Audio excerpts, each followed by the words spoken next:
I wanted to open this video with that clip from Kamala Harris's rally in Atlanta earlier this week to sort of contrast the incredible enthusiasm and fully packed arena, every seat was filled, that Kamala Harris had earlier this week with Donald Trump's rally in the same exact place that he got so upset about, so humiliated, and couldn't stop bringing up how it was not a packed arena. He was so disappointed, so annoyed, so distraught that there were empty seats, and it was absolutely embarrassing to him. And he's been attacking Kamala Harris's rallies because he just can't stand that they have more enthusiasm than his. And I think after tonight, he will really be upset. But earlier this week, before we get to seeing how empty Donald Trump's rally was and all the crazy things he said in his disaster speech, I want to read a post that he made on Truth Social attacking Kamala Harris's rally because it puts it all in perspective. Crazy Kamala Harris voted the worst vice president in American history, needed a concert to bring people into the Atlanta arena, and they started leaving 5 minutes into her speech. I don't need concerts or entertainers. I just have to make America great again. So obviously, Donald Trump is already insecure about how incredible and enthusiastic and full Kamala Harris's rallies are. And so this really set him off today when it was noted by a reporter how many empty seats there were in the same exact arena that Kamala Harris filled earlier this week. A lot of empty seats at the Donald Trump rally in Atlanta. Vice President Harris had every single seat filled in the same arena just this week. Now, obviously, this drove Donald Trump crazy, and it was all he was able to talk about in his speech, and just losing his mind and kept veering off into different directions because it was upsetting him, because he is so insecure. And so let's take a look at who he blamed for the fact that his rally was so small. But the school administration stopped us from getting another 500, 600, even 1,000 people in. Thousands of people were told no, and that was okay, but we could have fit another 600 people. So I don't know anything about the school. I don't know anything about this school, but they could have allowed more people. You got people standing outside. Look at all the people outside. They could have come in. They could have come in. So we're not happy. Hello out there. And then they actually pushed the people very far away from the building where we have beautiful cameras set up for the overflow crowds, the administration of the school. So I'm not sure if I'm going to be sending anybody to this school. I'm not happy about it. If they're going to stand in the way of admitting people to our rally, just imagine what they're going to do on Election Day. We're not going to let that happen. So first off, he's blaming the school and saying it was the fire marshal's decision to not let any more people in. And sure, that's true.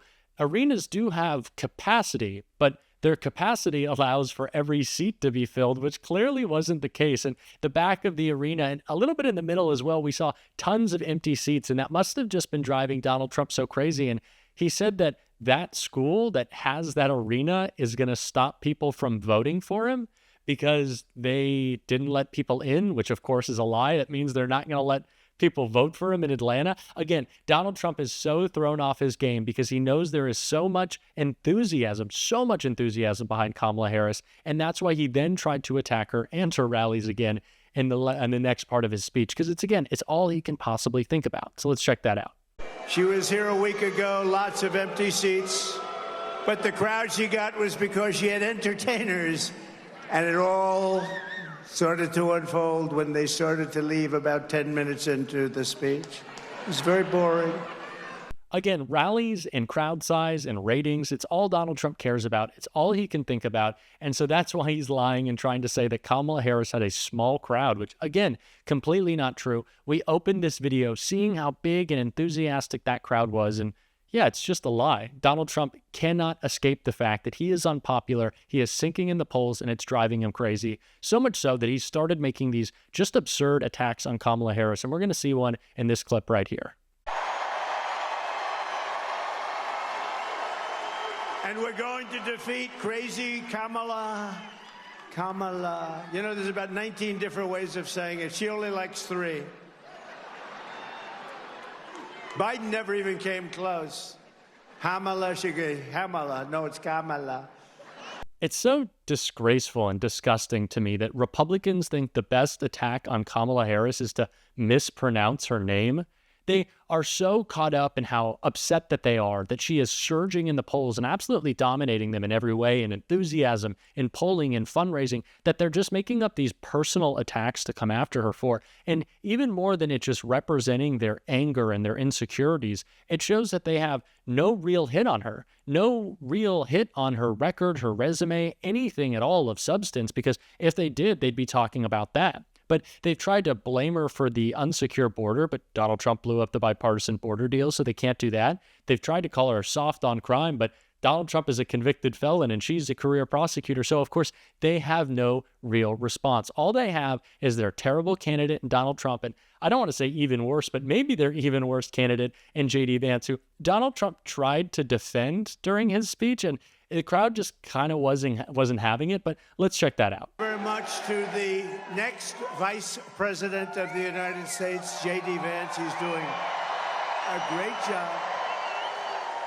You know, they go after J.D. You know why? He's for the worker. He's for people that get out and they want to work, work, work. And frankly, they are people that have been taken advantage of, and he doesn't like it, and he's done great. He's done great. He's been everything we could have expected and much more. So first of all, people don't not like J.D. Vance because he's for the worker. He's not for working people. And also, people don't like J.D. Vance because of what he says and what he stands for and his lack of character. There's a long list. I don't want to make this a 50-minute video, so I'm not going to list them all. But I also think it's funny. You can kind of see in that clip that Donald Trump is trying to defend J.D. Vance, and even the crowd of his MAGA cultists, they're not really buying into it. Like, no one's cheering for J.D. Vance because even they don't like him, which really just shows how bad of a pick he was. But it's not as bad as Donald Trump himself in this speech, who, like I said, completely devolved into disaster and was tripping over his words as he always does, completely embarrassing himself. And that was clear in this clip. Together we will stop Kamala Harris's nation-wrecking. I'll tell you what, when you see what she's done to our nation, she's wrecking our nation. Donald Trump really just can't speak anymore. Nothing he said before we started to see this cognitive decline ever really made sense. He never really could articulate a thought all that well, and none of his thoughts made sense or mattered or were impactful in a positive way. So I guess Donald Trump not being able to speak might be a good thing, so we can hear from him less. But again, this is why he's so scared to get on the debate stage, because not only will the contrast that we can see with our own eyes between an old and dementing Trump and the fresh face, the positive, new, young, exciting face of the Democratic Party that is Kamala Harris, not only will we see that contrast, but we'll be able to hear it. And Donald Trump's rambling, incoherent rants that make absolutely no sense, Hannibal Lecter, sharks, electrocution, while Kamala Harris is focused on the future, investing in infrastructure, cutting childcare costs, lowering prescription drug costs, battling climate change. That's what she cares about, and that's the case she's able to make for the future that she wants. Well, Donald Trump rambles, and that's why he's so afraid to get on the debate stage, and that's why I love Kamala Harris calling him out, saying that he's afraid to debate, because he is. And if you like people who are also calling out Donald Trump, become a part of this channel. Make sure that you hit that subscribe button if you haven't already. Join what we are building on this channel, and if you enjoyed this video, make sure to leave a like. As always, it really goes a long way. And if you want to support this channel in a little bit of an extra way, in an exclusive way, in a bonus way, you can become an exclusive member of this channel by hitting the join button. It is another way to support this new and growing channel that we are building, and it really helps me. It supports me. This is a new channel that I'm building. As a college student, the support really means a lot and would mean the world to me and goes a long way. And until next time, I'll see you soon.